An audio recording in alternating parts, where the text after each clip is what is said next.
Greetings to everyone out there across the interwebs, and welcome back to the Babylon Podcast. I must admit fault to the tardiness of this review, as it's over a week since we saw the movie that we'll be focusing on. Maybe we were just so disoriented after the whole viewing that we just needed at least 7 days to recover from the experience, but we're finally getting around to it. So let me dig out my barf bag here just in case I get flashbacks, because today we'll be discussing the one, the only, Hardcore Henry. But first, everyone needs to settle down. I'm hogging all the airtime without introducing my regular guest, Mard. Say hello to the people, Mard. Hello, people. Hello, everyone. What little audience we have at this point. Now, before we get into Hardcore Henry, speaking with Mard off the air here, there was a video that came out, I want to say 2-3 years ago, for a band called Biting Elbows. The song, I believe, is called Bad Motherfucker, oddly enough. And from what I read online, this was essentially the conception of Hardcore Henry. Really? Yeah, it was just a Russian, punk rock band or something. I put up the audio, but I don't want to cover it with any license. This is my favorite part right here. The dog? Yeah, that's kind of awesome. Well, have you seen... Exactly. Yeah. Everyone who wants to check that out for context, go on YouTube, look up Biting Elbows, Bad Motherfucker official music video. It's not too terribly long, maybe 4 minutes. Yeah, 4:56. Just shy of 5 minutes. But the guy that directed this music video is the director for Hardcore Henry. Really? Oddly enough. This is all news to me here. Yeah, I mean, I just did the research for it. I'm going to botch the name. Ilya... No, fuck, let's look that up. It's Ilya Naishuller. Naishular? Huh? Naishular? I don't know, probably. Naishuller. Oh, well. Yeah, goodness knows. But I do remember seeing this a long while back. There's some bikini babes in it too. Lots of parkour. This one when parkour was on the rise back in the day. Let's see. That'd be 2008, if I remember right. I guess the B12 movies. B13? Yeah, B13. B14? B14, I want to say. I want to say Burnin', 2016. Yeah. 2016. Burning. 2016. Oh, God. Need to get those guys on the podcast. Oh, Pleasance. What's that? Oh, that'd be pleasant. Oh, yeah. Well, they'd be loud and explosive, probably. Just lots of screaming. I wouldn't be able to keep up with the levels. But getting back to the movie, there's not much of a cast here, really. Maybe 4 main names here. 2 of them unknowns. Yes. Yeah. Let's see. Apart from the lead, who I've never seen before, we have a very brief appearance by Tim Roth. Awesome guy. Yeah, I was surprised to see him in it. I had no idea he was in it, but I guess he was in the trailer. Yeah. I didn't even bother with the trailer. I just went in for it. No background. Well, I guess this music video is all I'd seen. Also, the lovely Haley Bennett, I want to say, who plays a doctor. And I'll be looking out for her in other flicks. Yeah. She's the blonde. There we go. Yep. Looking at them movies. Yep, pretty much. Still on the Bad Motherfucker video from Biting Elbows. Yeah. It reminds me a lot of Smack My Bitch Up from the 90s. Ever seen that video? It's a, POV shot video of a person just going ape shit in the New York scene. I'll have to check that out. Yeah, but it's not like ape shit with guns. It's just ape shit as a terrible person could go. Jeez. But No, we're seeing these shots. These shots are insane. Someone just dove 3 stories. At least. Yeah. Fighting on a plane now. Anyway, okay. Haley Bennett. And I'm going to botch this one as well. Danila Kozlovsky. Ooh. That's the bad guy. I'm going to say. He plays a guy who basically just looks like a coked out mutant version of Viserys Targaryen from Game of Thrones. I was thinking the exact same thing. He was probably like the Mad King reborn. I was going to say, that dude, yeah, that guy was just weird, and his voice just sounded off. They did something wrong with the dubbing, because everything about him was just so strange. Which added a lot to his character. Yeah, to be honest. It's like, my God, this is like one of the best video game villains I've ever seen in a long time. I know. And we'll get back into, the details about, we'll call him Viserys. What was his name? Like it starts with an A. Akin? I honestly didn't care. Akin, something like that. I think it was Akin. Okay. Otherwise, the only other person is Charlton Copley. Love that guy. He was so awesome in that Charlton movie. Copley is fucking gold. I mean, I've liked him in District 9, of course. Obviously. I wasn't too fond of him in Elysium, yeah, but I did like him in A-Team. He was actually my favorite character in the Elysium. Like, he played like such a perfect psychopath, like unredeemable villain. I can give you that. I didn't think there were many likable characters in Elysium, to tell you the truth. True, but Co-starring alongside Jodie Foster's calves. That's all I remember about that movie. They were just ridiculously prominent. I felt so insecure about myself. Never skip leg day, because she obviously doesn't. But, no, like I said, Charlton Copley has been hit and miss, at least for me, as far as his other movies go. But this one, he's playing so many different elements and so many different characters it's just, back to back. And, we won't explain what's going on there, but it's very intriguing how they play with the actor. And he's going with different stereotypes, like within seconds of one another. Yeah, in different time periods, if you actually notice that he actually picked up jargon from like every era of person he was. I think I remember the World War I. I want to say, is that the one we saw? Yeah. And then there was the sniper. Oh, yeah. There was the sniper, and the coked out. Was it 1960s, 1970s? Yeah, the guy with the dragon like tiger tattoo on his belly. It was like drugged out of his mind. Is woo.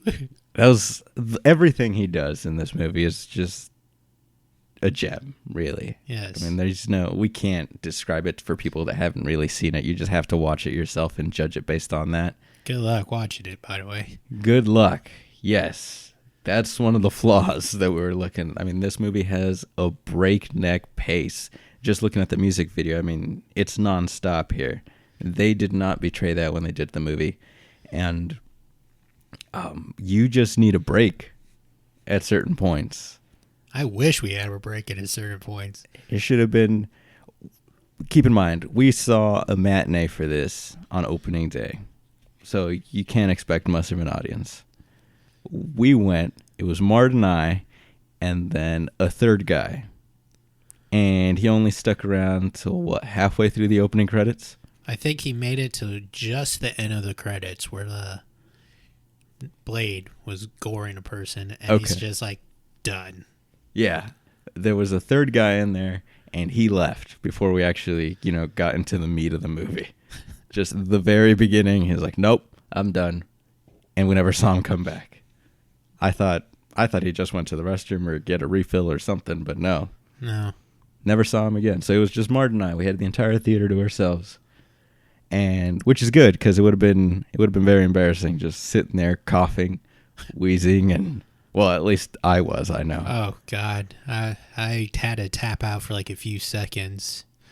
Like, I had to step out of the theater and actually look at something not moving for a long period of time. So I was just sitting there. I was like sitting halfway on my seat, just holding my head in my arms.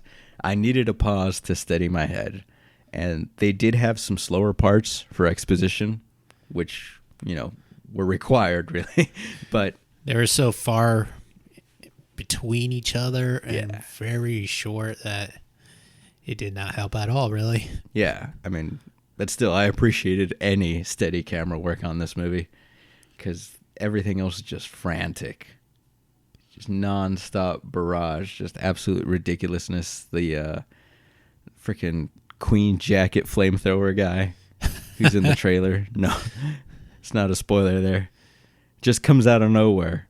And sure enough, another intense running action sequence is to follow. I mean, I don't know how the editing must have been on this thing. Just getting different takes. Like, how do you even establish where you're going to cut being the way that it's recorded and filmed. I read it. He took like multiple stunt guys with a GoPro to do this movie. Oh, see, I'd imagine, yeah. Because the only indicating element on Henry, as far as we see, is, skin color and, damn, that dude's getting fucked up bad. Yeah, he is. Is a tattoo, right, on his hand? Yes. Yeah, I mean, which can be recreated easily enough, and since you never see the face, I never saw a transition between stunt doubles, so I thought that was dope. Credit to the director on that, and, well. There he is. I mean, God, it was brilliantly done, but holy shit, was it a rough ride. Yeah. Even though I felt sick, my heart was pumping, I was sweating, I was like really into this movie. Oh, yeah. Like, it's intense. It's one of the few times when they say a roller coaster ride from beginning to finish. They meant it on this one. Oh, yeah. Without a doubt. I mean, while I had some motion sickness there, and it kind of prevents me from wanting to rewatch it, I might try anyway at some point down the road. I'll just make sure not to eat ahead of time. Oh, same here. That was it.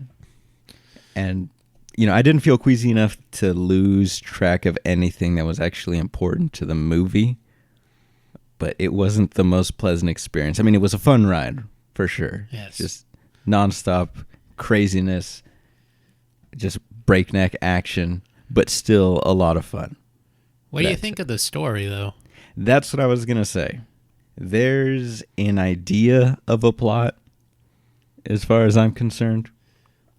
And some things really seem to call for an explanation. Like the antagonist, as a viewer, you'd kind of want to learn more. But at the same time, because, I mean, he's got some abilities, that's all we'll say. But at the same time, just the way that it's filmed and not being familiar with what the hell's going on, it's more immersive that way. Because you are Henry just running around dealing with all this crazy shit that's going on and trying to figure out what the hell's happening as the movie progresses. At least that was my take on it. Yeah. I felt like it was a very video game-esque storyline, and I loved it because there are some things annoy me about traditional movie stories, like how you have to explain why the villain's the villain. I mean, you can't just see it from the point of guy's view, and it's like, this guy's a fucking asshole. Mm-hmm. Shoot him!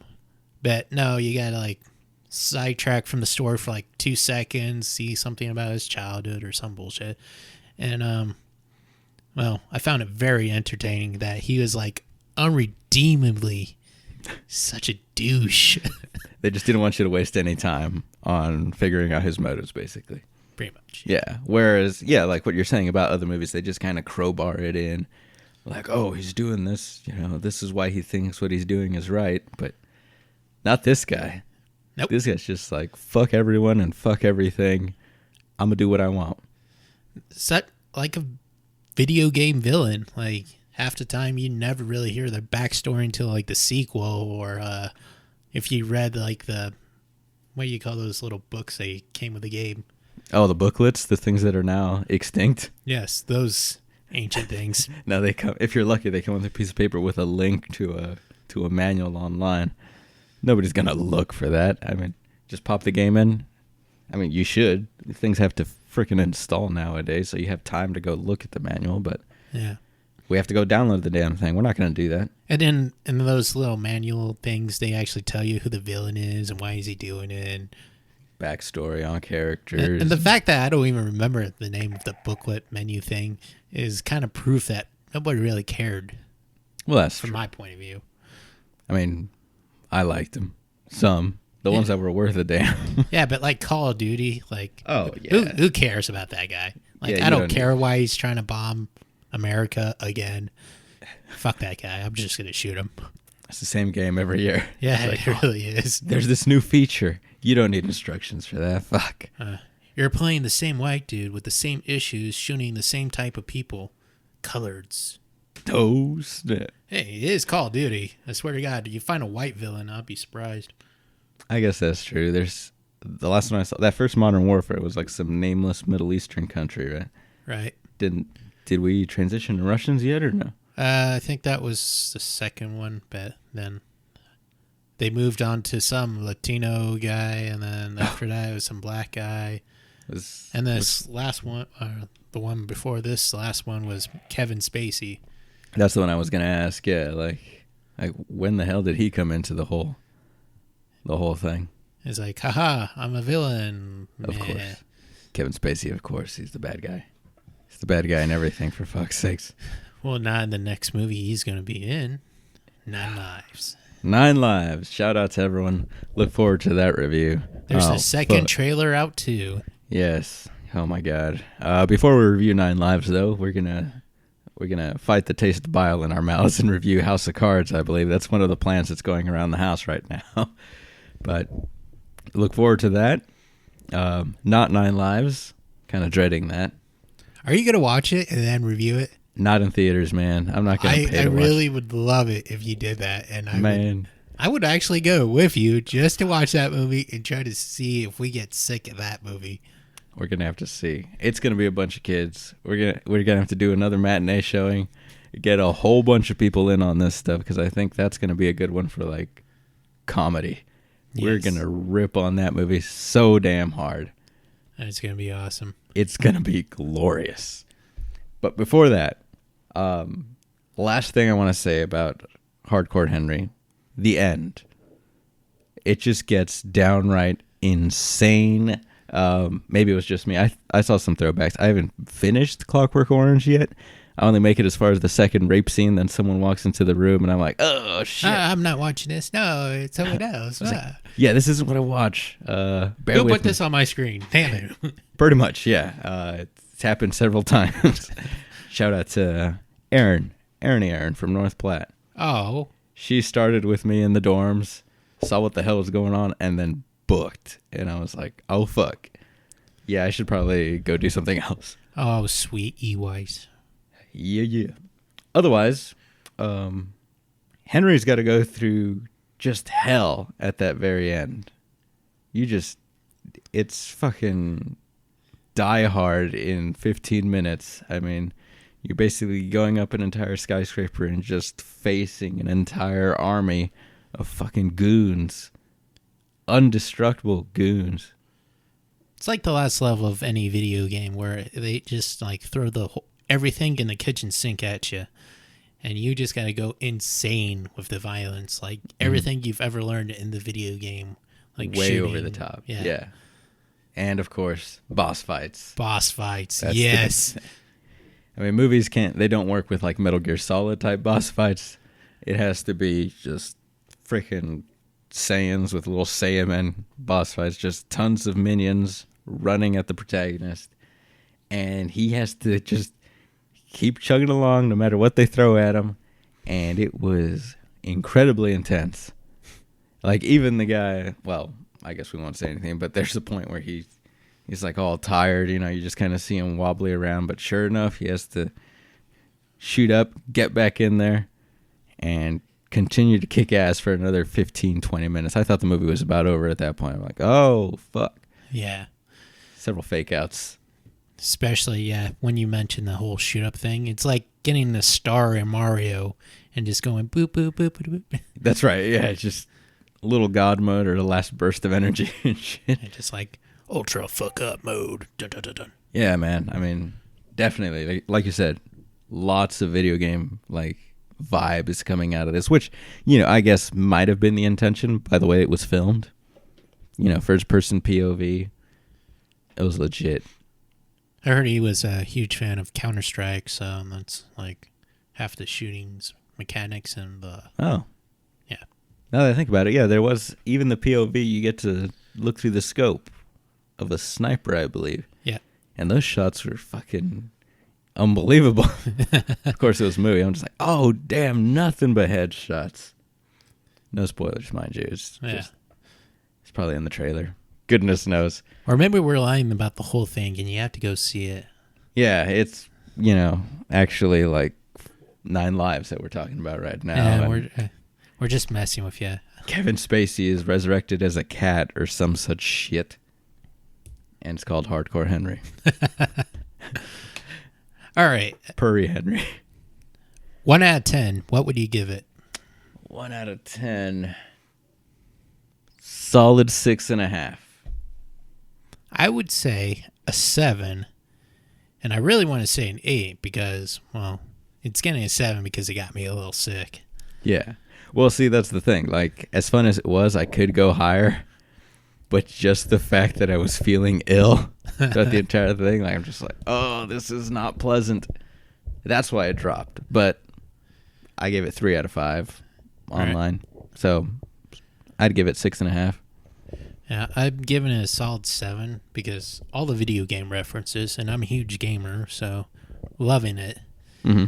And also some of the story elements, how they kept it pure video game in an actual big screen movie, made me loved it. It made me felt like this is like the first real video game movie since Mortal Kombat that I've seen that was actually good. So fingers crossed for Warcraft, man. Warcraft. We'll see. I want to be excited about that, but I can't. I see things in the trailer. It's just look at the trailer and the way the voices are dubbed. Half the time it doesn't match the mouth. The way the orc moves the mouths? No, it's more like the humans. Oh my God, I haven't noticed that. Yeah, like just check it out. Like some guy's talking as he turns, and the first half of what he says is voiceover, and then they zoom in and the mouth is just like kind of trailing behind the words. So you're talking like another Blood Rain movie. Oh, I didn't bother with that. That's U-Ball or Uwe Ball. U-Ball and U-Ball, yeah. U-Ball. The worst director ever. Yeah, I think he's retired for the 3rd time now, so I think he's officially done. He put out a statement, fuck you, fuck everyone, and hopefully he's done. I think I've only been able to sit through In the Name of the King. Oh, yeah. Yeah. I think he was trying to actually make a Metal Gear movie. Oh, God. And, oh, man. Kojima just said no to actually, that. I think, yeah. It was one of those Did You Know Gaming things is when I heard that. That does ring a bell. Yeah.